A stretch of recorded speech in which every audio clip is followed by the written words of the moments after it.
आता नको, आता थांब थांबा तुम्ही महाराज की जय.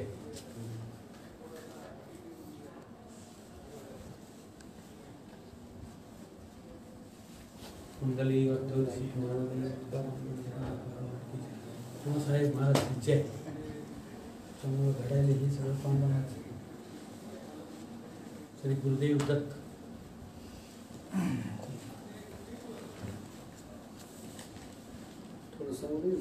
नाही ना बरोबर.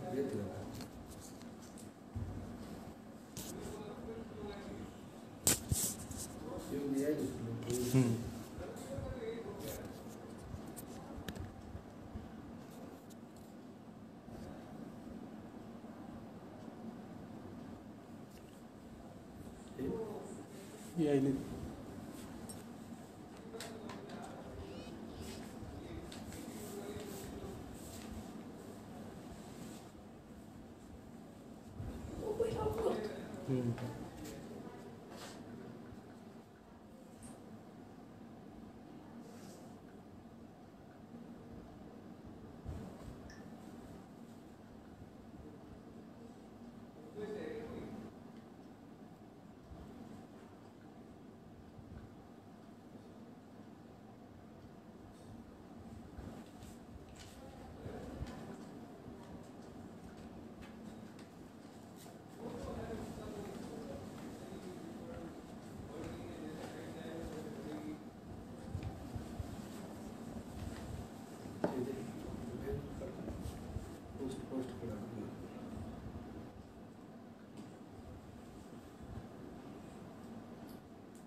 इधर मोबाइल दिया बैनर दे बैनर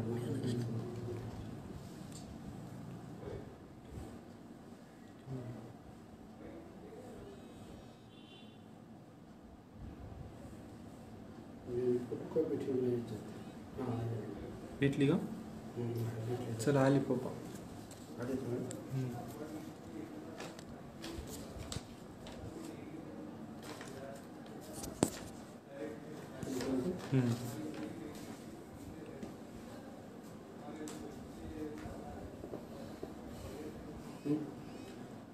जय विश्वकर्मा,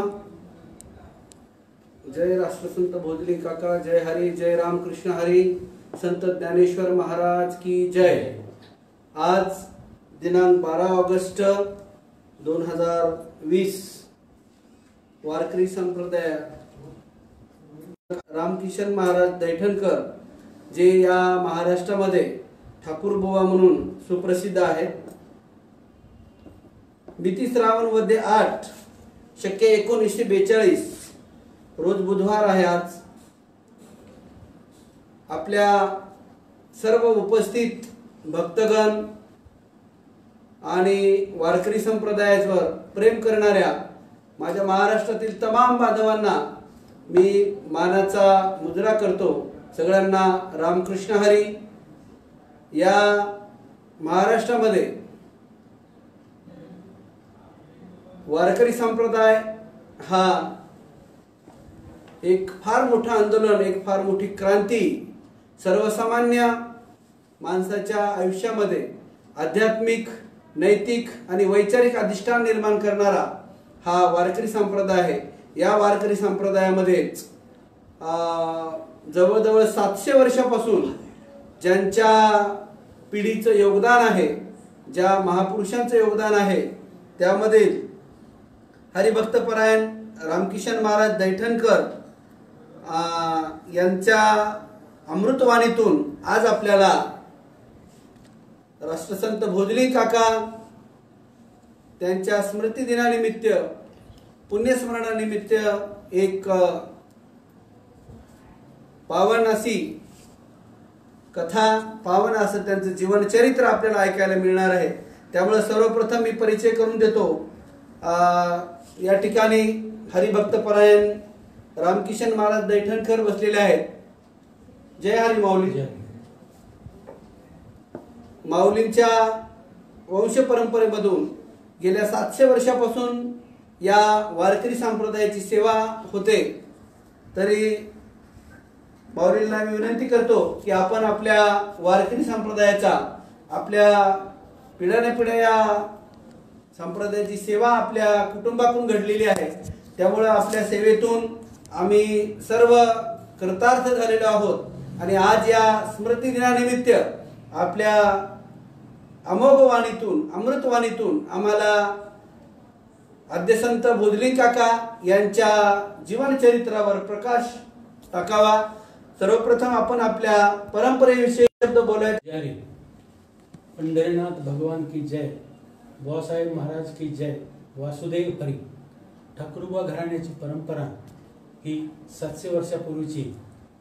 हे घराणं हे उत्तर प्रदेशमधून भगवान शंकराच्या सानिध्यात असणारे हे घराणं, या घराण्यानं पहिल्यांदा ठाकूरबुवा लहोगाव इथे यांचं वास्तव्य झालं.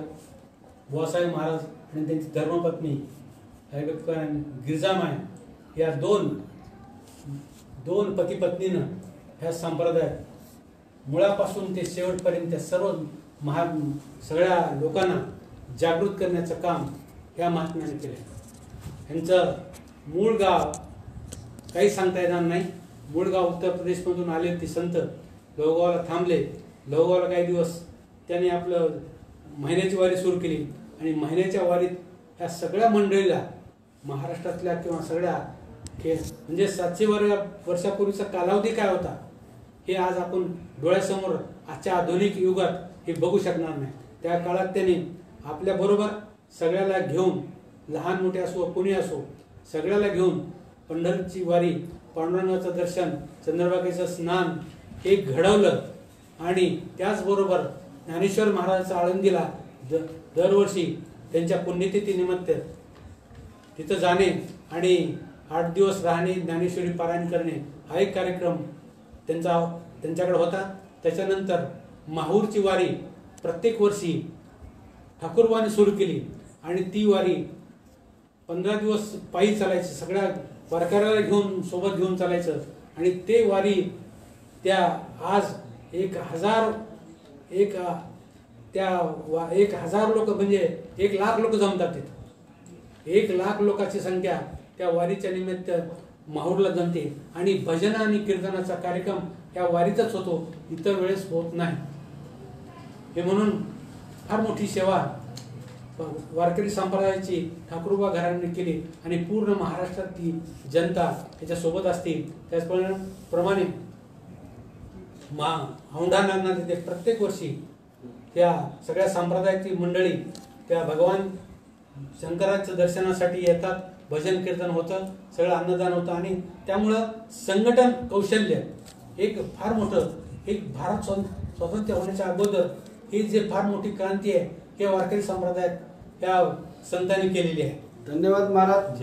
या महाराष्ट्रामध्ये वारकरी संप्रदायाच्या माध्यमातून जी क्रांती झाली, जगद्गुरु संत तुकाराम महाराजांनी आपल्या अभंगामध्ये हा उल्लेख केलेला आहे की क्रोध अभिमान केला पायटणी, एकमेका लागतील पायी रे, खेळ मांडियेला वाळवंटी घाई, नाचती वैष्णवा भाई रे.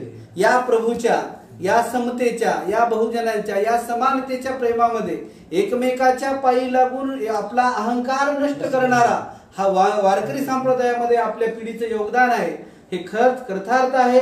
आणि आपल्या योगदानामुळेच या अशा संतांनी, वेगवेगळ्या संतांनी या बहुजन चळवळीमध्ये या वारकरी संप्रदायाची जी चळवळ आहे ही खरीच अशी काय म्हणतात समृद्ध अशी चळवळ या महाराष्ट्राला लाभलेली आहे. आणि याच चळवळीमध्ये आपण नेहमी उल्लेख करत असतो, त्याच वेगवेगळ्या विविध संतांना प्रस्थापित परिस्थितीला तोंड देऊन, जे संकटांना तोंड देऊन आज जनमानसासाठी, सामान्यासाठी जी क्रांती केली, याच क्रांतीच्या आंदोलनासाठी आद्य संत भोजलिंग काका यांच्या जन्मगावासो, यांच्या वंशाबद्दल आणि जन्मगावाबद्दल आपण थोडीशी माहिती द्यावी आम्हाला, प्रेक्षकांना, म्हणजे आम्हाला थोडंसं ज्ञान होईल.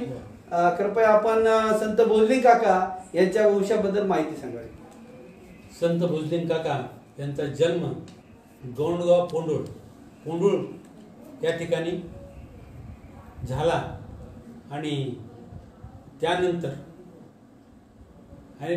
एक फार मोठी क्रांती भोजलिंग काकाच्या माध्यमातून, आणि भोजलिंग काकानं संत ज्ञानेश्वर महाराजाला फार मोठं सहकार्य केलं आणि स्वतः राजे असल्यामुळं, एक वैभव संपन्न राजे असल्यामुळं ते आळंदीला जाऊन त्यांनी ज्ञानेश्वर महाराज आणि त्यांच्या सगळ्या भावंडाला तिथल्या त्या प्रचलित समाजाच्या विरोधात बंड किंवा त्यांच्या विरोधात हे काम करण्याचं एक फार मोठं वैभव आम्हाला मिळवून दिलं आणि एक फार मोठी वारकरी संप्रदायाची फार मोठी देण त्यांनी दिली. त्यांचं जन्मगाव गोंडगाव आणि गोंडगाव पोंडुळला आतापर्यंत महाराजाचं जन्मगाव आहे सगळ्यांना माहित होतं, पण तिथं अधिष्ठान काय हे काही कोणाला माहित नव्हतं. त्यामुळं मी माझ्याकडे जेव्हा माझी वारकरी संप्रदायाची परंपरा माझ्याकडे आली आणि या परंपरेत आम्ही या सगळ्या महाराष्ट्रातल्या किंवा मराठवाड्यातल्या सगळ्या गावात भजन कीर्तनाच्या माध्यमातून जात असल्यामुळं गोंडगाव मी पोंडुळला गेलो तेव्हा त्या कीर्तनात उभा टाकल्याबरोबर मला एक वेगळी जाणीव व्हायची. 15 दिवस, महिना, 2 महिने मला काय व्हायले म्हणून मी गावातल्या लोकांना विचारलं काय व्हायले. एका गरीब वारकऱ्याला विचारलं काय महाराज मला असाच का व्हायले. ते म्हणजे संत भोजलिंग काकाचं जन्मगाव आहे, पण आतापर्यंत कोणी त्यांच्याकडे म्हणजे लक्ष दिलं नाही किंवा त्या समाजाच्या माध्यमातून हे झालं नाही, म्हणून त्या एक वेगळा हे झाला आणि त्या माध्यमातून मी म्हणलं आता मला काही संतांचं भोजलिंग काकाचं काम करता येईल का, जाणीव झाली अंतःकरणातून जाणीव झाली. आणि खरं सांगतो मला दृष्टांत झाला, रात्री दृष्टांत झाला, तू काम कर हे तुला यश येईल. त्या गावात सगळा समाज एकवटला आणि भोजलिंग काकाचा जो समाज आहे त्या गावात एकही घर नाही. त्या गावात एकही घर नसल्यामुळं भोजलिंग काकाचं उभा करायचं कोण हा मोठा प्रश्न होता. त्याच्यामुळं तिथल्या मारुती मंदिरात सगळ्या गावकऱ्याला बोलावलं आणि मला असं व्हायलंय आणि तुमच्या गावाला भोजलिंग काकाचा जन्म झाला, सगळ्याकडून ओळखून घेतलं. ते म्हणे झालाय, आमच्याकडे सगळे लोक येतात त्या समाजाचे, पण अजून कोणी असं पुढे होऊन कामच केलं नाही. म्हणलं मी करणार आहे, माझ्या पांडुरंगाने शक्ती दिली आहे आणि माझ्या परंपरेनं मला हे दिले. त्या ठिकाणी पोंडुळला जी संत श्रेष्ठ भोजलिंग काकाच्या जन्माचं ठिकाण आहे त्या ठिकाणी आजही गडी उभी आहे. आणि एक काळ असा होता की असं म्हणायचे इतिहासामध्ये केल्यानंतर इतिहासामध्ये याचा बऱ्याच ठिकाणी उल्लेख आहे की जे पोंडुळला जे गडी आहे ती इतकी उंच होती की त्या गडीवरून गंगाखेड दिसायचं आणि इतक्या मोठ्या गोदावरी नदीच्या जवळ असणारी ही गडी आहे. त्या ठिकाणी भोजलिंग काकाचं जे जन्मगाव आहे त्या ठिकाणी आपल्या योगातून सगळी मंडळी एकत्रित आली आणि या विचाराला किंवा भोजलिंग काकाच्या कार्याला, प्रेरणेला चालना मिळाली. चांगली गोष्ट आहे महाराज. आणि यामुळे आपण सविस्तर अजून भोजलिंग काकाच्या जन्मगावाविषयी, त्यांच्या वंशाविषयी आपण अधिक माहिती सांगावी. पोंडुळ एक आणि गोंडगाव एक वारकरी संप्रदायाचं फार मोठं एक अधिष्ठान आहे, एक वेगळं एक वैचारिक आहे. सगळे वारकरी असल्यामुळं सगळ्या महिला मंडळ हे ते सगळं भजन कीर्तन आनंदाने तिथे केलं जात असते. आणि मी जेव्हा सगळ्याच्या समोर भोजलिंग काकाचं जन्मस्थान ठिकाण आहे, आपण काहीतरी आपण भोजलिंग काकासाठी एक त्यांच्या स्मरणात पुण्यस्मरणानिमित्त आपण काहीतरी करू. त्या सगळं गाव तयार झालं आणि त्या गावात हरिभक्त परायण राजाभाऊ त्र्यंबक आप्पा कापसे हा फार श्रीमंत, त्याची 100-200 एकर जमीन, हा श्रीमंत माणूस, त्याची त्या बाजूला मारुतीच्या बाजूला अशी जागा होती रिकामी, गावात दुसरीकडे कुठे जागा नव्हती. मी आमच्या परंपरेत ही मंडळी कापसे मंडळी असल्यामुळं मी त्यांच्या समोर गेलो, हात जोडला, म्हणलं आप्पा तुम्ही मला महाराज म्हणून सतत ओळखता, पण आज मी तुमच्या समोर भोजली काकासाठी मी तुमच्या समोर मी मागणी मागणार आहे. म्हणजे महाराज तुम्ही काय सांगा मला, तुम्ही मला ती देतो का? पोट्या अंतकरणानं त्यांनी हे सांगितलं. नाही म्हणलं मारुतीच्या समोर तुमची जागा आहे, तिथं समाधीसाठी किंवा तिच्या प्रतिष्ठानासाठी आम्हाला थोडी जागेची मदत केली तर फार. म्हणजे महाराज झाले म्हणे. एका मुलाला लगेच पाठवलं माझ्यासोबत आणि त्या गावात मारुतीच्या उजव्या हाताला त्यांनी ती जागा दिली.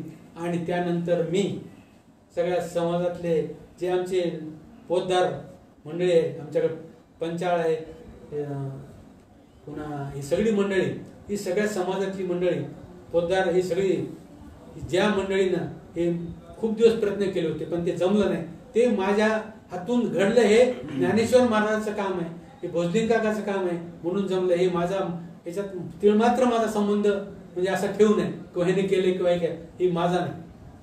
त्यानंतर सगळे समाजातली मंडळी म्हणजे जमा झाल्यानंतर त्या दिवशी त्या पुण्यस्मरणानंतर तिथले एक काळे गुरुजी, काळे एक कीर्तनकार आहेत, ते म्हणजे मी जन्मभर भोजलिंग काकासाठी कीर्तन करणार.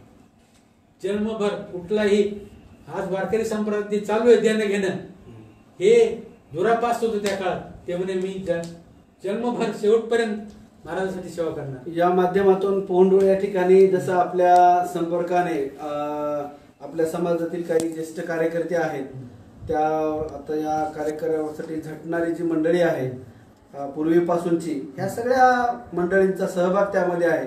कारण हे जे संतांचं कार्य असतं, हे जे आध्यात्मिक कार्य आहे किंवा प्रबोधनाचं कार्य आहे, हे पुढे नेण्याचं काम आपल्या समाजातील सगळ्या घटकांनी एकत्रित यावं. हे संत हे कोण्या समाजाचे किंवा जातीशी बांधलेले नसतात. संत हे संत असतात आणि ते सर्वांचे असतात आणि या सगळ्यांच्या साठी त्यांनी आपलं आयुष्य वेचलेलं असतं. त्यामुळं या बहुजनांचे आणि सगळ्या महाराष्ट्रातल्या तमाम वारकरी संप्रदायासाठी ज्यांनी आपलं आयुष्य खर्च केलं ते संत श्रेष्ठ भोजलिंग काका, या समाजातील सगळ्या घटकांनी कार्य करावं ही प्रेरणा आहे. ही प्रेरणा आपल्याकडून मिळाली आणि सगळं जशी आज या ठिकाणी श्रीमंत पांचाळ यांच्याकडून आपल्याशी संपर्क झाला, आणि आमचा संपर्क झाला. आदरणीय गंगाधरराव पंचाळ आसोलकर आहेत, त्यानंतर प्राध्यापक विजय रायमल म्हणून आहेत महाराष्ट्रामध्ये संत भोजलिंग काकाच्या वर काम करणारे. त्यानंतर आदरणीय संजय भालेराव आहेत पुण्याचे आणि संत भोजलिंग काकाचा अभ्यास करणारे अनिल सोमवंशी आहेत, शरद बोरशे आहेत, अमोल सांगोळे आहेत. अशी बरीच काही मंडळी आहेत जी या संत भोजलिंग काकाचं कार्य पुढे नेण्यासाठी आपल्यासारख्या संतांच्या आशीर्वादानं काम करीत आहेत. शिवरामजी पांचाळ आहेत मालेगावचे. बरीच मंडळी, कोण्या एकाचं नाव घेण्यापेक्षा हे सगळ्यांचं मोठं कार्य आहे जे आपल्याला पुढे न्यायचं आहे.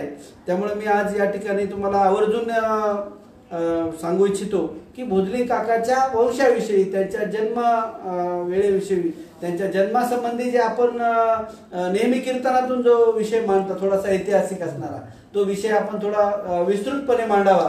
की भोजलिंग काकाच्या पूर्ण आजोळातले त्यांचे आजोबा आहेत, त्यांची आई आहे, त्यांच्या जे नेहमी तुम्ही सातत्यानं आम्ही तुमचं कीर्तन गतवर्षी पोंडूळ या ठिकाणी आपलं कीर्तन ऐकलं आणि तुमच्या ज्ञानानं, तुमच्या वाणीनं आम्ही सगळे करत झालो.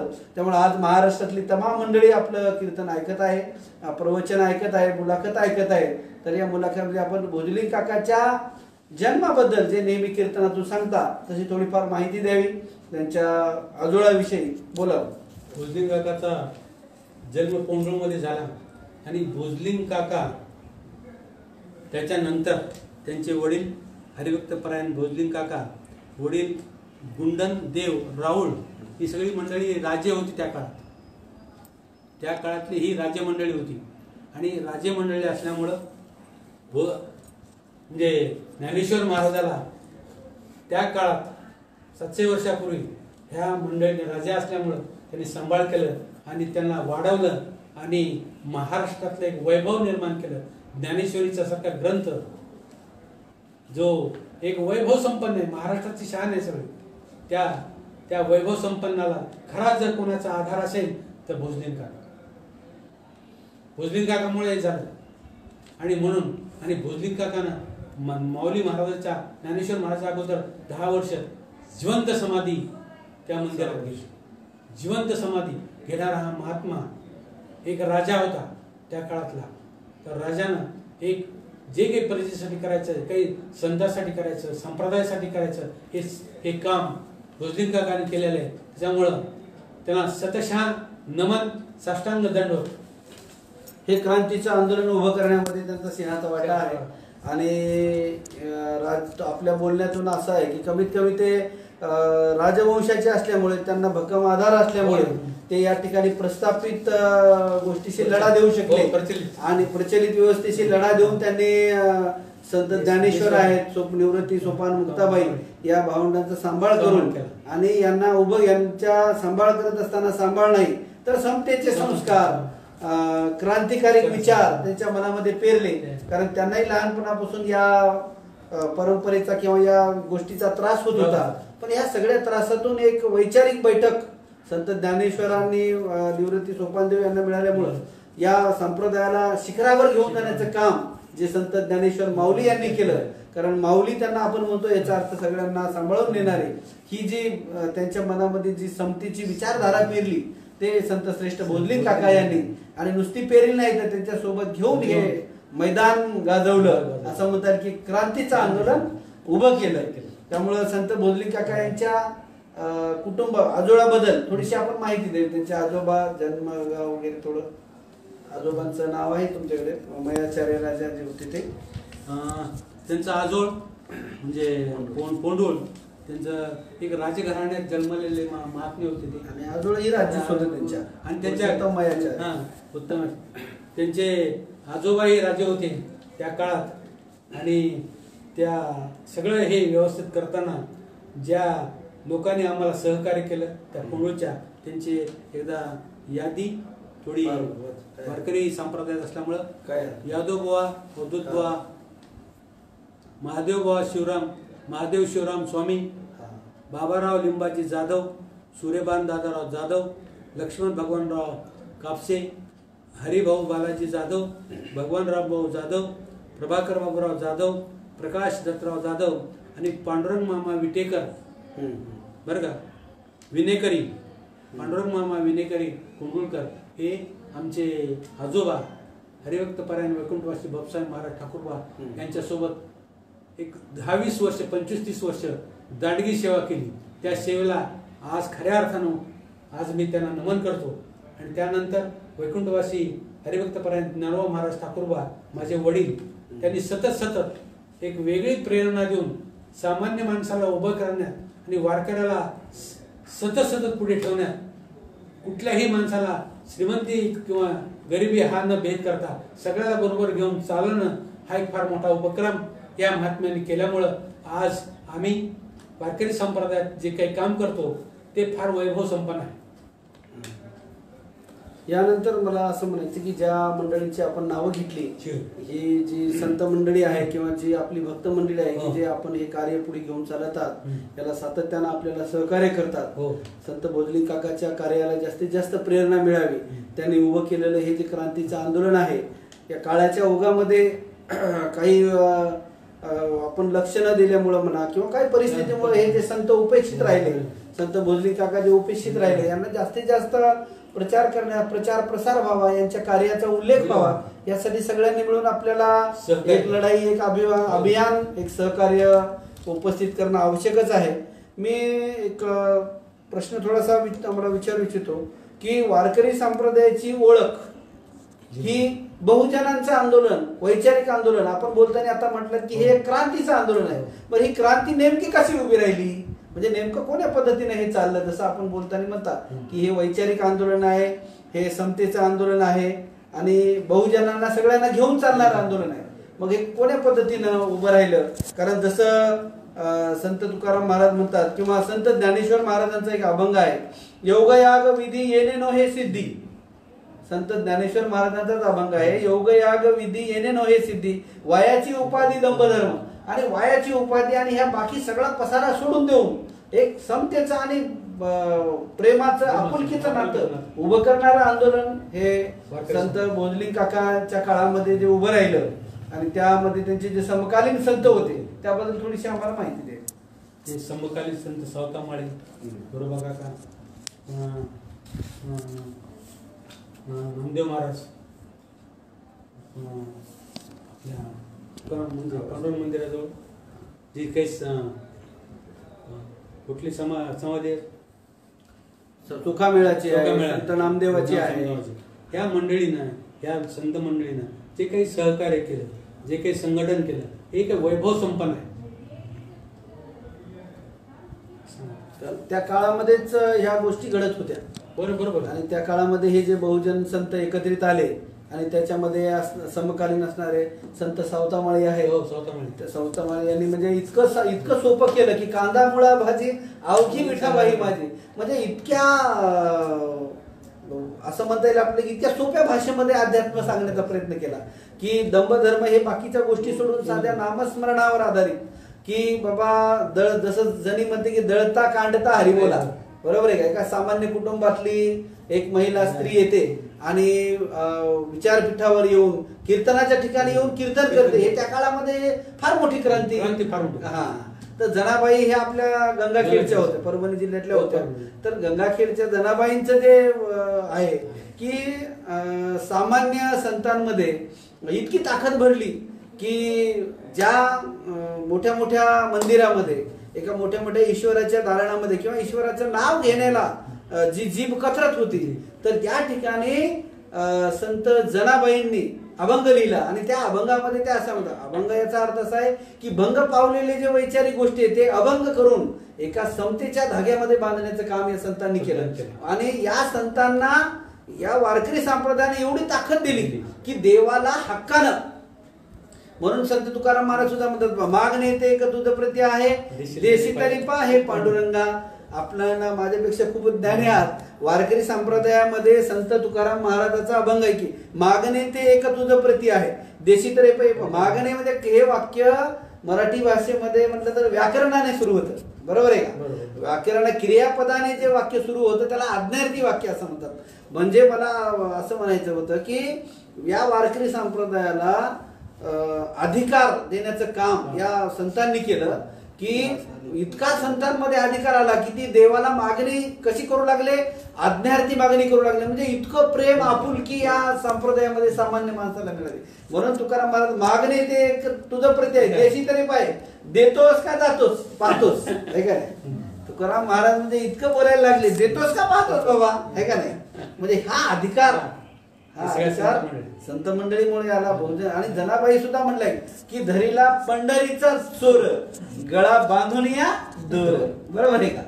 म्हणजे या उक्तीमधून संत जनाबाई सारख्या सामान्य कुटुंबातल्या महिलेला हे अधिकार दिला. त्यामुळे तुम्ही जे बोलतात की हे क्रांतीचं आंदोलन होतं हे आम्हाला इथून खरं वाटते. यामध्ये अजून एक दोन उदाहरण तुम्ही संतांची द्यावीत काही ओळींची असं बोलतो.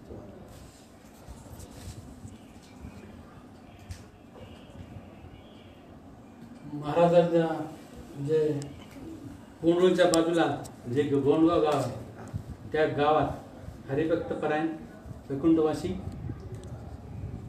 काय नाव नाईक बाबा. हे नाईक बाबा हे गोंडगावचेच आणि महिन्याची वारी निवृत्ती महाराज ठाकूरबुवा त्याची समाधी आळंदीला आहे त्यांच्यासोबत करायची. आणि त्या काळात एका वारीत आळंदीला जात असताना कार्तिक आळंदीला जात असताना हे काही थोडं म्हणजे बिमार असल्यामुळं ते जाऊ शकले नाही. नाईक बाबा गावात असल्यामुळं त्यांनी एकादशी दिवशी एक प्रार्थना केली ज्ञानेश्वर महाराजाला की मला आज तुमच्या भेटीशिवाय करमतच नाही. त्याने असं एक मोठी हे झालं. त्यांच्या गावाला गंगा आहे, त्या गंगेच्या डोहात म्हणजे मी आलो. ज्ञानेश्वर महाराजांना नाईक साहेबाला सांगितलं नाईक बाबा मी आलो म्हणत कसं आलो म्हणजे गंगेत येऊन बघा माझ्याकडे मोठा दगड गंगेत तरत मोठा दगड. मग नाईक बाबा सोबतची बसलेली मंडळी होती त्यांना म्हणे चला आपण गंगेत जाऊ, गंगेकडे जाऊ. हे गावातले सगळे पोरं फिरं सगळे त्या काळात गंगेकडे गेल्यावर तो मोठा दगड म्हणजे अरे ते काठावर आणा दगड सगळ्यांनी.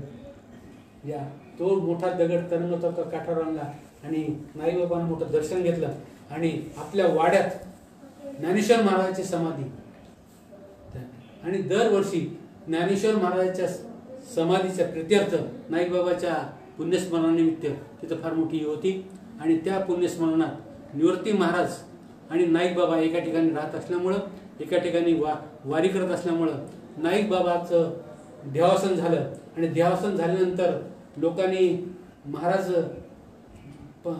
सतत फिरत असल्यामुळं त्यांना वेळेवर निरोप मिळाला नाही त्या काळात आणि त्यांना देहावसन दिलं. त्यांना देहावसन दिल्याबरोबर निवृत्ती महाराज एक तासानं ते झाले वा आलो म्हणे महाराजाचं काय म्हणे वा देवा दिलं. लोक म्हणे दहन दिले म्हणे महाराज आता काय नाही म्हणे मला जाऊन त्यांना भेटायचं. मला जाऊन भेटायचं म्हणल्यानंतर लोक थोडं हे झाले नाही म्हणजे चला माझ्यासोबत सगळे वारकरी 100-150-200 लोक महाराजसोबत गेले. त्या मशानभूमीत गेल्याबरोबर नाईकबाबांना दोन्ही हात बाहेर काढून महाराजाचं दर्शन घेतलं.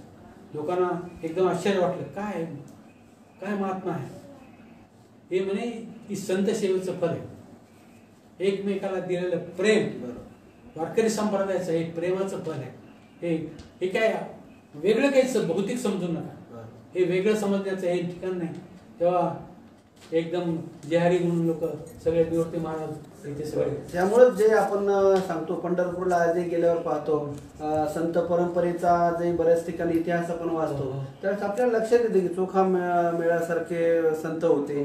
सामान्य कुटुंबातले संत होते. चोखा मेळा आहेत, चौथामाळी आहेत, त्यानंतर समकालीन संत श्रेष्ठ नरहरी महाराज संत शिरोमणी, त्यानंतर गोरोबा काका आहेत. बरोबर आता तुम्ही म्हटल्यानं आठवण करून दिली की संत गोरोबा काका आहेत की सातत्याने 24 तास आपल्या कार्यामध्ये मग्न असताना काम करत असताना त्या भगवंताचं चिंतन करून म्हणजे आपलं कार्यालाच अधिष्ठान मानणारा हा वारकरी संप्रदाय निर्माण केला की आपलं जे काम आहे आपलं जे कार्य आहे यालाच आहे की नाही. म्हणून संत महाराज बी म्हणतात ना देवा तुझा मी सोनार तुझे नामाचा व्यवहार. म्हणजे एक एक शब्द एक एक गोष्ट जपून ह्या सामान्य माणसाच्या डोक्यामधला अंधकार दूर करण्याचं काम या वारकरी संप्रदायाने केलेलं. ते म्हणून म्हणतात की क्षणभर देवाचे द्वारी उभा क्षणभरी तेने मुक्तिचारी साधे.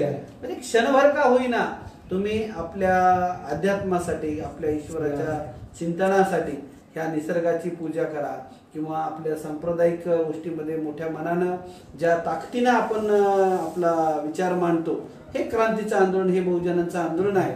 हे सगळ्या बहुजन संतांना एकत्रित बांधण्याचं काम पंढरपुरामध्ये वारकरी संप्रदायाने केलं.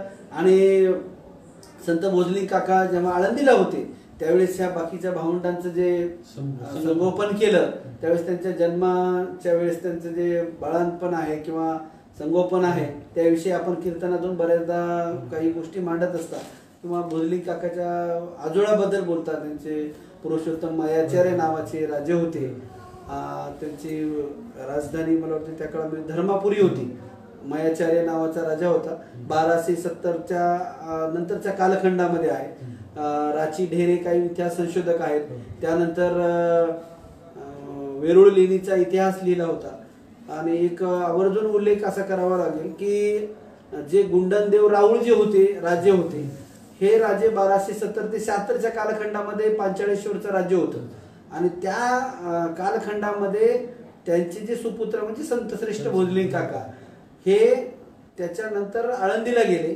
आणि हा जो काय बोलूया आपण की त्यांनी जो त्याग केला तुम्ही जे म्हणतात की हे आध्यात्मिक आंदोलन तिथे समाजाविषयी असणारे तळमळ म्हणा किंवा बहुजनांसाठी असणारा कनवळा एक माऊली होऊन सगळ्यांसाठी राज्य त्याग करणं.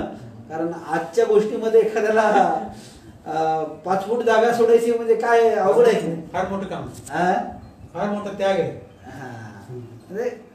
ही तुम्ही म्हणतात तसं हे संतच करू शकतात. हो ना प्रश्न नाही का नाही. ते म्हणतात जगाच्या कल्याणा संतांच्या विभूती देह जिजवती परोपकारे. तसा संत श्रेष्ठ भोजली काकांचा जो त्याग आहे बलिदान आहे त्यांची जी ही ठेवण आहे ही खरंच अनमोल अशी या समाजासाठी आहे महाराष्ट्रासाठी आहे. हे क्रांतीचं आंदोलन उभं करण्यासाठी आहे. त्यामुळं मी तुम्हाला अजून एक गोष्ट आवर्जून विचारू इच्छितो की या संत परंपरेमध्ये सगळ्यात जास्त आणि महत्त्वाची जी गोष्ट अशी वाटते की एक क्षण असतो असा की त्या क्षणाला सगळे माणसं एकमेकाला विसरून जातात आणि एकाच ठिकाणी एकाच ईश्वरामध्ये एकाच कीर्तन, जसं आपण म्हणतो की आपलं कीर्तन चालू होतं सुरुवातीपासून आणि संपल्यानंतर आरती झाल्यानंतर जी एकमेकाच्या पाया पडायची जी पद्धत आहे त्याबद्दल तुम्हाला काय वाटतं, म्हणजे काय आहे नेमकं? एकमेकाच्या पाया म्हणजे आपला अभिमान किंवा आपला सगळं गर्व बाजूला ठेवून त्या भगवंताचं दर्शन करणे आणि चांगल्या विचाराचं अंतःकरणात जे ठेवण आहे ते समाजाला देणं हा त्याचा मुख्य उद्देश आहे. त्या संतांनी हेच केलंय, बहुजन संतांनी हेच केलंय आणि हेच दिले त्या राष्ट्राला, त्या समाजाला, वैभव संपन्न समाजाला. आणि आज आपल्या पाशी जो काही एकमेकापासून आज आपण एकमेकापासून दूर आहे याचं कारण काय? कुठली साथ आहे ही? करोना. कुठून आलाय? त्याच्यावर औषध मिळत नाही. देवाचं दार बंद झालं, देवानं स्वतः बंद करून घेतलं स्वतः पांडुरंगानं. हे फार आजपर्यंतच्या इतिहासातली पहिली घटना आहे, दुर्दैवी. त्यामुळे माझं सगळ्या वारकऱ्याला किंवा सगळ्या समाजाला एक नम्र प्रार्थना आहे की भगवंताचं चिंतन आपल्या घरात करणे, आपल्या कुटुंबात करणे आणि प्रत्येक मंदिरात जात असताना दुरून नमस्कार करू नका तुम्ही. तिथे जाऊन प्रत्यक्ष दर्शन घ्या. देवा माफ करा आम्हाला, असं काही म्हणा नाही. मंदिरात जाण्याची संख्या कमी झाली का झाली?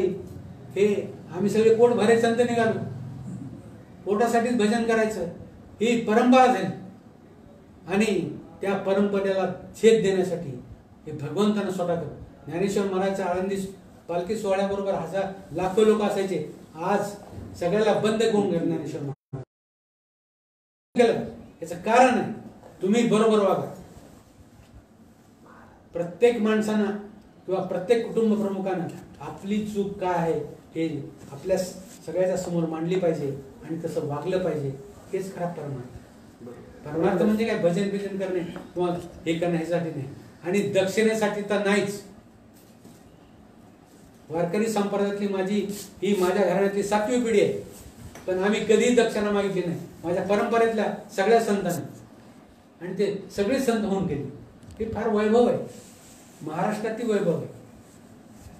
म्हणूनच वारकरी संप्रदायात एक ठाकूरबा घराण्याला एक वेगळं अधिष्ठान आहे आणि ते अधिष्ठान आम्ही सगळ्यांनी मिळून ते पूर्ण करण्याचा किंवा तिच्यासाठीच प्रयत्न करायचा की काहीच नको. देवानं सगळं काही दिले, त्या देवासाठीच त्याचीच पूजा करणे, त्याचंच वैभव संपन्न करणे आणि चांगलं वागणे हाच परमार्थ. खूप छान आपण विश्लेषण केलं महाराज की सातत्यानं जो आपल्या वैचारिक भंडीमार किंवा ज्या वेगवेगळ्या विषयावर आपण बोलत असतो, तर हे बोलत असताना तुम्ही आता एक गोष्ट या ठिकाणी सांगितली की आज जसं म्हणतो आपण, तुम्ही एक आवर्जून फार लाख मोलाचा विचार या ठिकाणी मांडलेला आहे की आज आपण महाराष्ट्रामध्ये पाहतो की बरीच मंडळी आहे जी आपण बोललात की जी दक्षिणेसाठी काम करणारी आहेत, पोट भरण्यासाठी काम करणारे. वारकरी संप्रदायामध्ये जी काही मंडळी आज घुसखोरी थोडीफार होत आहे, या घुसखोरी कुठेतरी थांबली पाहिजे. या बहुजन संतांनी या वारकरी संप्रदायानं जे आध्यात्मिक आणि पवित्र असं कार्य या महाराष्ट्रामध्ये केलेलं आहे आणि हे पावित्र्य कुठेतरी भंग होत आहे ही खंत आपण आज मानलेली आहे. आपण अपेक्षा करू आज संत भोजलिंग काका यांच्या स्मृतिदिनानिमित्त, पुण्यस्मरणानिमित्त की आपली ही गोष्ट कुठेतरी थांबली पाहिजे आणि संतांच्या जे कार्य आहेत, संतांच्या ज्या विभूती आहेत, यांच्या कार्याला आपल्या परीनं जास्तीत जास्त प्रमाणामध्ये कसं पुढे नेता येईल याचा आपण प्रयत्न करायला पाहिजे. तुम्ही मांडलेली खंत खरंच योग्य आहे. कारण संत म्हटलं की त्या ठिकाणी सगळ्यांनी आपण शरण झालं पाहिजे. निसर्गाला आज तुम्ही कोरोना महामारीचं उदाहरण दिलं की कोरोना सारखे प्रसंग येत आहेत, आम्ही कुठेतरी निसर्गापासून दूर जात आहोत. संत तुकाराम महाराजांनी सांगितले, वृक्षवल्ली आम्हा सोयरे वनचरे पक्षिणी सुस्वरे आळविती, की या वृक्षांना या पक्ष्यांना सखे सोयरे मानणारे आपण माणसं आहोत. संत तुकोबारायांनी सांगितलं, संत ज्ञानेश्वरांनी सांगितलं की या वेगवेगळ्या विचारांमधून त्यांनी आपल्याला जे प्रबोधन केलं, त्यांनी जे आपल्याला पिढ्यानपिढ्या ज्या गोष्टी सांगितल्या त्या आम्हाला कुठंतरी विसर पडत आहे असं तुमच्या बोलण्यातून ही खंत तुम्ही व्यक्त केली. खरंच ती खंत योग्य आहे. या निसर्गाशी आम्हाला रममान व्हावं लागेल. हे निसर्ग, हे विश्व, जसं म्हणतो आपण की आता विश्वात्मके देवे, माऊली म्हणतात येणे वागेत न तोषावे, तोषवणे मध्ये द्यावे पसायदान. हे कारण इतकं मोठं मन या संतांचं होतं की पसायदानामध्ये म्हणतात की जे खळांची व्यंकटी सांडो. खळ म्हणजे कोण? तुकाराम महाराज म्हणतात की तुका म्हणे खळ असावा निखळ, म्हणजे असा खळ दुष्ट, अशा दुष्ट खळालाही कल्याण मागणारे संत परंपरा आहे वारकरी संप्रदाय, की खळांसाठी दुसऱ्यांसाठी मागते की त्या खळांची व्यंकटी सांडो, म्हणजे त्यांचा वाईटपणा दूर हो. तोपर्यंत त्यांचा वाईटपणा दूर होईपर्यंत काय म्हणूया आपण की सहनशक्ती ठेवणारा, साधर्म्य सांगणारा हा संप्रदाय आहे. आणि या संप्रदायाच्या सुरुवातीपासून ज्या अनेक संतांनी, महंतांनी अनेक वेगवेगळ्या कार्यांनी क्रांती केलेली आहे, की ह्या क्रांतीचं आंदोलन या काळामध्ये खरंच त्या क्रांतीच्या आंदोलनाची आवश्यकता आहे, गरज आहे. आणि ही गरज पुढे नेण्यासाठी आपण जास्तीत जास्त कसं काय करता येईल, काय कार्य करता येईल. संत भोजली काकाच्या स्मृती दिनानिमित्त आपण आवर्जून या ठिकाणी फेसबुकवर आपल्या काही संतांनी, भक्त मंडळींनी प्रश्न विचारलेला आहे. प्रमोद सूर्यवंशी म्हणून आहेत चिखलीचे, त्यांनी प्रश्न टाकला की भोजली काकाच्या ज्या समाधीस्थळी आहे, आता भोजली काकाचं जन्मगाव आहे त्या ठिकाणी किंवा समाधीस्थळी भोजली कोंडुळा या ठिकाणी आपण काय विकास काम करू शकतो किंवा त्यासाठी आपण काय प्रयत्न करायला, याचं आव्हान आपण लोकांना करावं. आणि त्यासाठी तुम्ही पुढाकार घ्यावा. आम्ही सगळे आपले अनुयायी आपल्या सोबत आहोत, तर थोडंसं याबद्दल बोलावं. मला सर्वांना, वारकऱ्यांना आणि बहुजन समाजातल्या सगळ्याच लोकांना एक माझी प्रार्थना आहे की एका मोठ्या संतानं 700-750 वर्षापूर्वी ज्ञानेश्वर महाराजाला सांभाळण्याचं योगदान या समाजाला दिले आणि त्यांची समाधी एक पोंडुळा, हे काही हे माझा प्रयत्न होता बरं का, हे पांडुरंगाचा प्रयत्न आहे, देवाचा प्रयत्न होता. आणि तो प्रयत्न त्या समाधीच्या माध्यमातून आपण ते समाधीचं स्थळ विकसित करावं. आणि पोंडुळसारखं गाव की जे सांप्रदायिक आहे, जे वैभव संपन्न आहे, त्या माध्यमातून सगळ्या परिसरातल्या जी काही क्रांती करता येईल, वैचारिक क्रांती काही, धार्मिक क्रांती, आपल्या सगळ्याच्या माध्यमातून व्हावी, हीच माझी सगळ्याला प्रार्थना आहे. धन्यवाद महाराज. यानंतर तो एक गोष्टीचा मी या ठिकाणी आवर्जून आपल्या समोर उल्लेख करू इच्छितो, तुम्हाला माहिती देऊ इच्छितो की शिर्डी जे आहे नगर जिल्ह्यामध्ये राहता नावाचं गाव आहे, त्या ठिकाणी अनिल सोमवंशी नावाचे आपल्याच समाजातील एक संशोधक आहेत, विचारवंत आहेत. त्यानंतर औरंगाबादला असणारे शरद बोरशी साहेब आहेत. त्यानंतर बुलढाणा जिल्ह्यामध्ये असणारे प्राध्यापक विजय रायमल आहेत. अशी बरीच मंडळी आहेत की जी या विषयावर सातत्यानं अभ्यास करीत आहे. अनिल सोमवंशी यांनी तर संत भोजली काकाच्या साहित्यासाठी अहोरात्र ते कष्ट घेतात. म्हणजे जवळजवळ आज 600-700 वर्षापूर्वीचे काही पुरावे आहेत. विष्णूजी गरुड म्हणून आहेत पुण्याचे, ही जी मंडळी आहे ही झटते आहे सातत्यानं. ह्या अमोल सांगोळे म्हणून आहे, गेवराईची एक टीम आहे. पांचाळेश्वरी या ठिकाणी जे साहित्य उपलब्ध होत आहे, वेगवेगळे संत भोजली काकाचे 68 अभंग या मंडळींनी शोधून काढलेले आहेत. भोजली काकाच्या कौटुंबिक आणि जो राजकीय इतिहास आहे त्याचं संशोधन केलेलं आहे. पांचाळेश्वरला ज्या 3 समाधी आहेत त्यामध्ये चांगदेव राऊळ एक समाधी आहे त्यांच्या चुलत्याची, त्यानंतर विज्ञानेश्वर म्हणून त्यांची चुलत्यांची एक समाधी आहे आणि त्यांच्या वडिलाची एक समाधी आहे. पांचाळेश्वरला जे मंदिर आहे त्या ठिकाणी आणि समोर असलेल्या प्रांगणामध्ये त्या विश्वकर्मा वंशातील जे भोजली काकाचा वंश आहे त्या वंशातील लोकांच्या समाधी आज त्या ठिकाणी आहेत.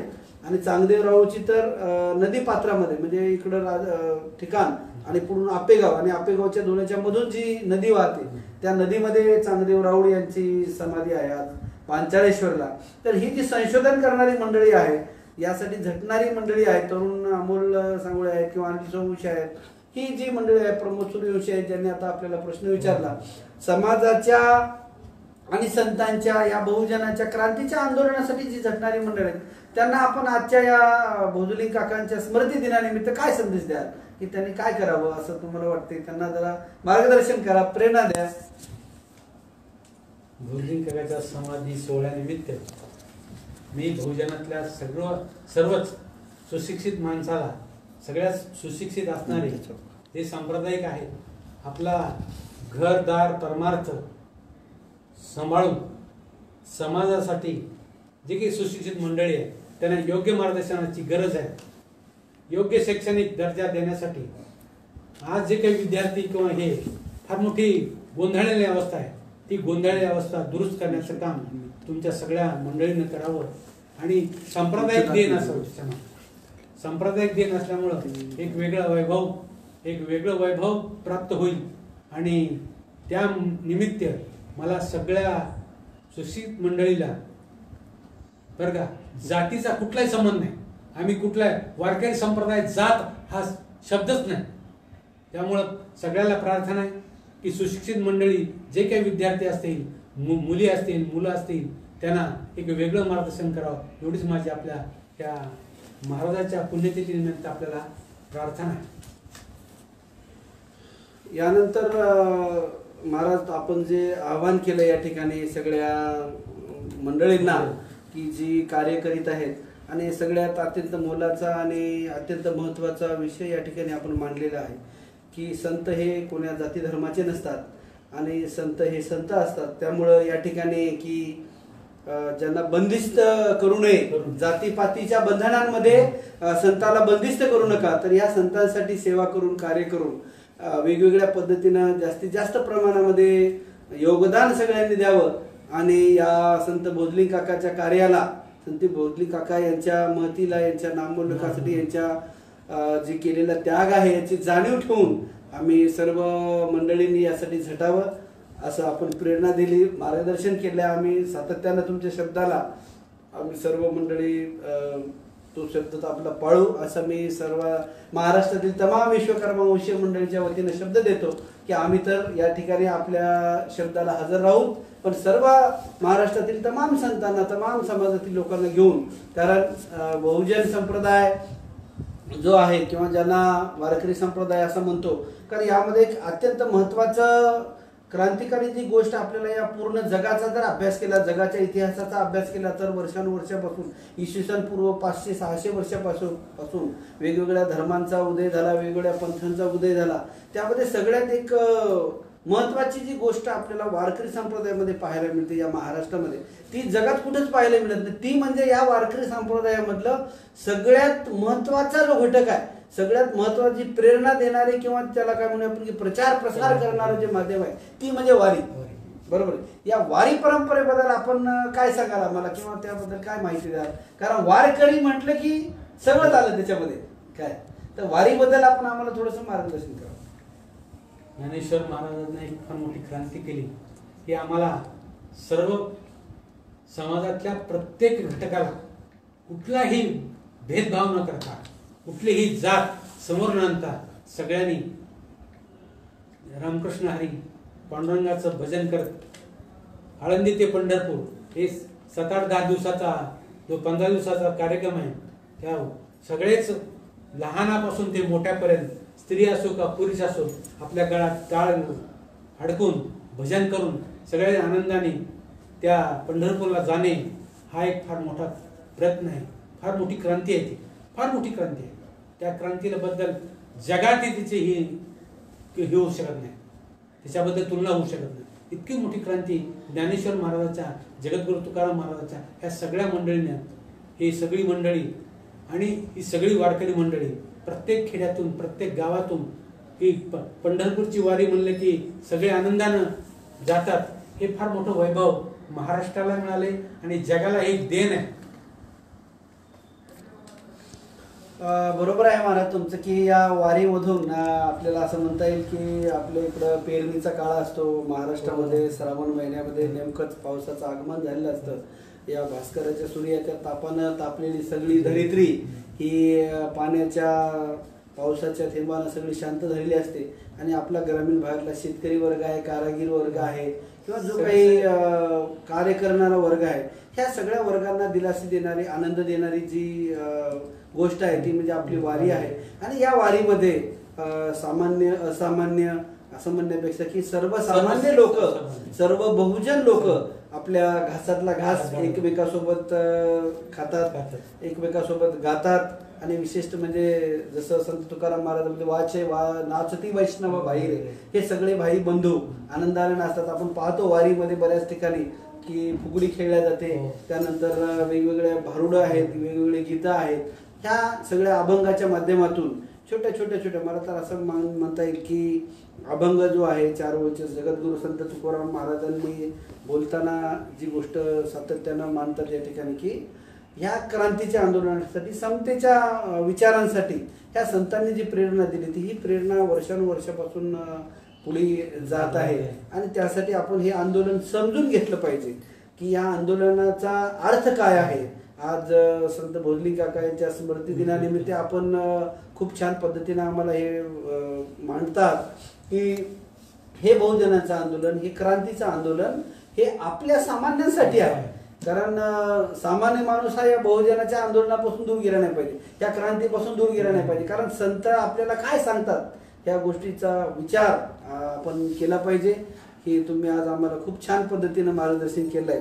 आता शेवटी एक गोष्ट मी या ठिकाणी आवर्जून आपल्याला विचारू इच्छितो की या सामाजिक क्रांतीला किंवा ह्या सामाजिक क्रांतीला जे आपण सामाजिक क्रांती असा शब्द वापरला की हे जे क्रांतीचं आंदोलन आहे ह्या आंदोलनासाठी झटणारी जी वेगवेगळे संप्रदाय आहेत, वेगवेगळी वारकरी संप्रदायातली मंडळी आहे, ह्या मंडळीमध्ये जी ऊर्जा असते, आम्ही बऱ्याचदा ऐकतो, बऱ्याचदा हा शब्दही आलेला असतो की एखादा माणूस आहे की ज्याच्या मनामध्ये इच्छा आहे पांडुरंगाला भेटण्याची, त्या ठिकाणी जाण्याची किंवा पंढरपूरला जसं म्हणतात ना, जेव्हा नव्हते चराचर तेव्हा होते पंढरपूर. म्हणजे आधी अनादी काळापासून पंढरपुराचं अस्तित्व या ठिकाणी आपल्याला पाहायला मिळतं पंढरपूरला. आणि पंढरपूरला ठिकाणी कमीत कमी नाही म्हटलं तरी जवळजवळ 10 लाख लोक, शासकीय आकडा 10 लाख लोक पंढरपूरला येतात आणि एवढं अंतर पायी कापतात, पायी चालतात, अंतर चालतात. आणि त्या ठिकाणी गेल्यानंतर जे आपल्याला आविष्कार होतो, ज्या ठिकाणी जे संतांची भेटी होत असते, मला वाटते तिथे गरुड खांब आहे, बरोबर आहे. मग गरुड खांबाला वेगवेगळे आपण जे मिठी मारतो याच्या मागचं काय कारण आहे बरं, मला महाराज आपण सांगावं. गरुड जो खांब आहे म्हणजे आपण गेल्यानंतर पांडुरंगाचं दर्शन घेतो, दर्शन घेतल्यानंतर समोर एक खांब आहे की ज्या ठिकाणी सगळी मंडळी मिठी मारतात, याच्या मागचं काय कारण आहे थोडंसं आम्हाला विस्तृत सांगा. गरुड हा एक त्या काळातला पक्षी होता आणि सगळ्याला बरोबर घेऊन जाणे आणि देवाला घेऊन जाणे हे त्याचं कार्य होतं. आणि सगळ्याला सोबत सगळ्याला आनंद देणं हे गरुडाचं काम होतं. आणि ते काम त्याने यशस्वी केल्यामुळं ते गरुड भगवंताच्या सानिध्यात राहिल्यामुळं आणि सगळ्या येणाऱ्या भगवंताच्या दर्शनाला गरुडाचं दर्शन घेणं एक आद्य कर्तव्य हे सगळ्याला सोबत घेणे, सगळ्या आनंदानं राहणे हे काम त्या भगवंतानं गरुडाकडे दिलं होतं आणि गरुडानं ते पूर्ण केलं असं मी ह्या ठिकाणी सगळ्या समोर किंवा सगळ्याच्या समोर मांडतो. धन्यवाद महाराज. या ठिकाणी आताच आपल्या प्राध्यापक श्रावण जाधव सर आहेत पुण्यातले, त्यांनी एक कॉमेंट केलेली आहे की आळंदी या ठिकाणी जे आपले संतश्रेष्ठ भोजलिंग काका यांची समाधी आहे या ठिकाणी वर्षानुवर्षापासून आवर्जून पुण्यातली काही मंडळी आहे जी समाधीच्या ठिकाणी हा पुण्यस्मरण सोहळा साजरा करतात. तर आज अधिकृत खूप छान पद्धतीने त्या ठिकाणी कीर्तन, प्रवचन असे वेगवेगळे सोहळा साजरा होत असतो. आता त्यांनी आपल्याला सांगितले की आपलं सुंदर विवेचन चालू आहे. त्यांनी या ठिकाणी कॉमेंट केली आहे की आज पुण्यामध्ये तो सोहळा श्रावण जाधव सरांनी सांगितले की त्यांच्या मार्गदर्शनासाठी पुण्यामध्ये जी संस्था आहे ती संस्था दरवर्षी हे सातत्याने कार्य करीत असते. महाराष्ट्रामधल्या अनेक संस्था आहेत. तुम्हाला एक आवर्जून गोष्ट या ठिकाणी मी सांगू इच्छितो की बुलढाणामध्ये देऊळगाव राजा नावाचं जे गाव आहे त्या ठिकाणी गजानन रायमल म्हणून आहेत की ज्यांनी खूप वर्षापूर्वीपासून संत भोजलिंग काकाच्या हा जो सोहळा आहे हा या पद्धतीने साजरा करतात. त्यानंतर विश्वकर्मा वंशीय समाजातील संत जवळजी मळूजी महाराज आहेत जे महाद्वार पंढरपूरला बांधलेलं आहे. या महाद्वाराचं जे बांधकाम त्यांनी केलं संत जवळजी मळूजी महाराज. कारण एकमेव बहुजन संतांची समाधी आहे, एकाच संतांची समाधी आहे की जी मंदिराच्या मध्ये आहे. ते अधिष्ठान आहे, तुम्ही म्हणता तसं या कार्याचं कामाचं समानतेचं अधिष्ठान या जगाला सांगण्याचा पांडुरंगाचा किंवा विठ्ठलाचा हा प्रयत्न आहे. आपल्या त्यांच्या प्रेरणातून तुम्ही जसं आपण म्हणतो की चाले हे शरीर कोणाचे असते, कोण बोलवते हरिविना, या हरी विठ्ठलाच्या या निसर्गाच्या साधनातून, या प्रेरणेच्या साधनातून हे जे कार्य चालू आहे, खरंच हे अमूल्य कार्य आहे. हे आपल्यासारख्या संतांच्या मार्गदर्शनाखाली जास्तीत जास्त प्रमाणामध्ये आपण पुढे घेऊन जाऊया. आणि आज जवळजवळ 1 तास होत आहे. आपण आपल्या अमोघ वाणीतून आम्हाला बरंच काही मार्गदर्शन केलेलं आहे. आणि गतवर्षीही आपण कीर्तनाची 2 ते 2.5 तास सेवा पौंडुळे या ठिकाणी केलेली होती. आणि विश्वकर्मा वंशाबद्दल आपण सातत्यानं आपला प्रचंड अभ्यास आहे की या महाराष्ट्रामध्ये एकमेव असे संत आपण आहात की जे विश्वकर्मा वंशाबद्दल बोलता किंवा त्याची महती सांगता.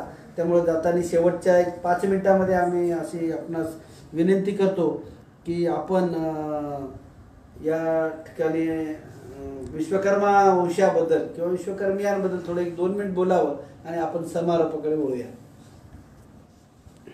विश्वकर्मा समाजाबद्दल बोलणं हे माझ्या महाराजाला बी, माझ्यासारख्या महाराजाला बी कमी आहे. अत्यंत दर्जेदार वादक या समाजात आहे. तो आपली सेवा करून मृदंग वादकाची जर महाराष्ट्रातली जर सेवा ही केली असेल तर सेवा सर्वात श्रेष्ठ तर विश्वकर्मातली सगळ्या मंडळींनी केलेली आहे. त्याच्याबद्दल मी महाराज असल्यामुळं, मला सतत अनुभव असल्यामुळं ह्या सेवेबद्दलचं मला एक आनंद आहे. ती आनंदाची गोष्ट ही भोजलिंग काकाच्या माध्यमातून आला असेल किंवा अनेक संतांच्या माध्यमातून आला असेल, पण समाजातल्या काही मंडळीला भोजलिंग काकाच कोण आहेत असं माहीत नव्हतं. पण भोजलिंग काका फार मोठा माणूस, फार मोठा महात्मा, हे ते इतकं मोठी क्रांती आहे त्यांच्या माध्यमातून की त्या क्रांतीमुळेच आज महाराष्ट्र हा एक उभा ठाकलेला आहे.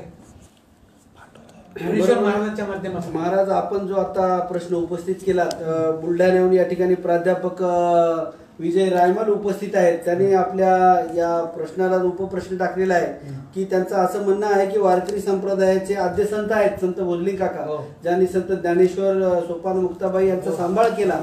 आणि मग ह्या वारकरी संप्रदायामध्ये हे संत का उपेक्षित राहिले? आणि वारकरी संप्रदायामध्ये असणारी ही जी संत मंडळी आहे, मग तो विश्वकर्मा वंशी असो कोणत्याही समाजातली असो, जी संत मंडळी आहे जी या विचारपीठावर उभी असते, कीर्तनाच्या गादीवर उभी असते, बरोबर आहे का? ज्या ठिकाणी बोलतात आपण आपल्या मराठवाड्यामध्ये संतश्रेष्ठ मोतीराम महाराज आहेत, संतश्रेष्ठ मारुतराव महाराज दस्तापूरकर आहेत. या संतांनी जे सामान्यतेनं घराघरापर्यंत कुटुंबापर्यंत या वारकरी संप्रदाय पोहोचला. मग ह्या सगळ्या संप्रदायामधले जे सगळे संत आहेत, तमाम संत महाराष्ट्रातले, मग या प्राध्यापक विजय रायमल सरांचा प्रश्न आहे की ही संत मंडळी का भोजलिंग काकाचा प्रचार प्रसार करीत नाहीत, का नाव घेत नाहीत?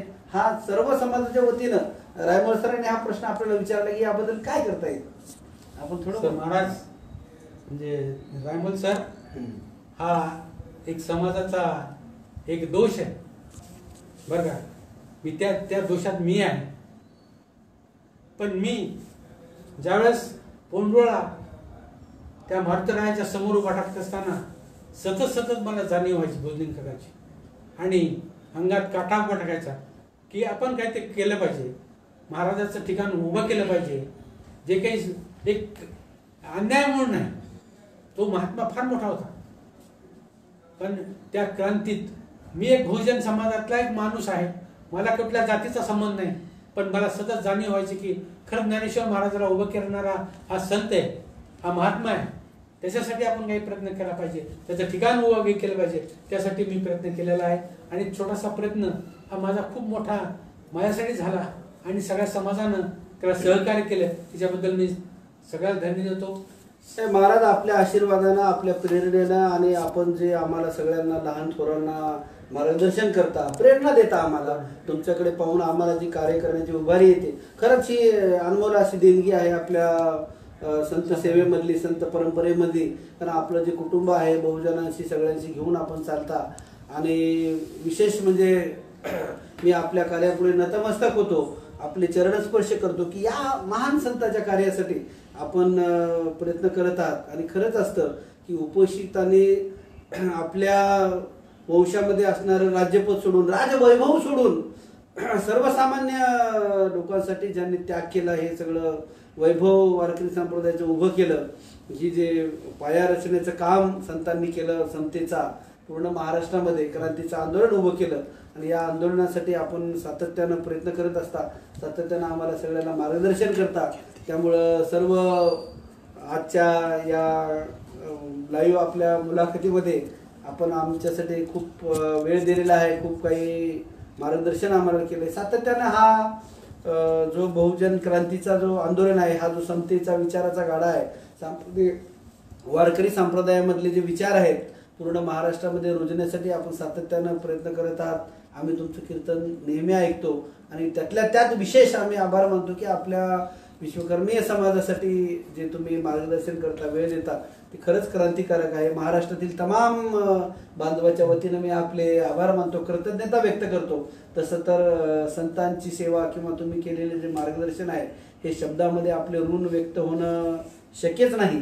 कारण ही जी सेवा आपण आज आमच्यासाठी दिली आहे, सगळ्या वारकरी संप्रदायातल्या मंडळींसाठी, खरंच कौतुकास्पद गोष्ट आहे. अत्यंत कृतज्ञ आम्ही आहोत. या कार्यक्रमासाठी आवर्जून या ठिकाणी आपण महाराष्ट्रातील तमाम जे 4 ते 5 हजार लोक आपल्याला ऐकत आहेत महाराज आज विशेष, आणि ही जास्तीत जास्त प्रमाणात पूर्ण महाराष्ट्रामध्ये ही गोष्ट जाणार आहे. आपल्या अमृतवाणीमधून हे महाराष्ट्रातल्या तमाम लोकांपर्यंत जास्तीत जास्त आज जवळजवळ 5000 लोकांच्या जवळ जास्त उपस्थिती आहे. आज फेसबुकवर ही सगळी मंडळी आपलं ऐकत आहेत आणि सातत्याने येणाऱ्या पुढल्या पिढीसाठी ही परभणी आपल्या आशीर्वादातून आजच्या कार्यक्रमाचे आदरणीय श्रीमंत पांचाळ आहेत परभणीचे, ज्यांनी आम्हाला खूप असं मार्गदर्शन केलं, सहकार्य केलं. त्यानंतर प्रभाकर पांचाळ आहेत, परभणीकर आहेत. परभणीमधले उपस्थित आदरणीय बाबूराव पांचाळ आहेत, पिंगळीकर, जे सातत्याने या कार्यासाठी झटत असतात. गंगाधरराव पांचाळ आहेत, आसोलकर. त्यानंतर बरीच मंडळी आहे की जी या कार्यासाठी झटत असते. त्या सगळ्या तमाम महाराष्ट्रातल्या विश्वकर्मा समाजातले आणि इतर पोंडुळ गावचे जे गावकरी आहेत, विशेषतः आम्ही या ठिकाणी आवर्जून नतमस्तक होऊन आभार मानतो त्या पोंडुळ मधल्या सर्व नागरिकांचे. तिथली सरपंच आहेत, तिथले ग्रामसेवक आहेत, तिथले नागरिक आहेत आणि सातत्याने या गोष्टीसाठी विनाआट सगळ्यांना सहकार्य करतात. आणि संत भोजलिंग काकांच्या नामोल्लेख व्हावा, त्यांच्या विचाराचा प्रचार प्रसार व्हावा, यासाठी पोंडुळ हे पूर्ण गाव, लहान थोरापासून, बाळापासून, स्त्री, वृद्ध, पुरुष, आबाल, वृद्ध, सगळी मंडळी या कार्यक्रमासाठी झटत असते. आजच्या या स्मृती दिनानिमित्त त्यांचेही मी आवर्जून आभार मानतो आणि कृतज्ञ. आपल्या ऋणामध्ये राहायला महाराज आम्हाला आवडेल, कारण या ऋणात राहूनच जास्तीत जास्त सेवा आम्हाला कशी करता येईल यासाठी आम्ही प्रयत्न करूया. या लाईव्ह मुलाखतीसाठी विशेष परिश्रम तंत्रसहाय्य ऋषिकेश पांचाळ यांनी तंत्रसहाय्य केलेलं आहे आणि बाकी इतर मंडळी ह्या सगळ्यांचं सहकार्य मी विश्वकर्मा वंशी समाज संघटन आणि ओबीसी ब्रिगेड महाराष्ट्र राज्य ह्या दोन्ही संघटनेच्या वतीनं आपल्या तमाम महाराष्ट्रातील सर्वांचे आभार मानतो. जय हरी, जय माऊली, जय विश्वकर्मा, जय राष्ट्रसंत भोजलिंग काका, जय ज्ञानेश्वर माऊली, राम कृष्ण हरी, पांडुरंग हरी. धन्यवाद.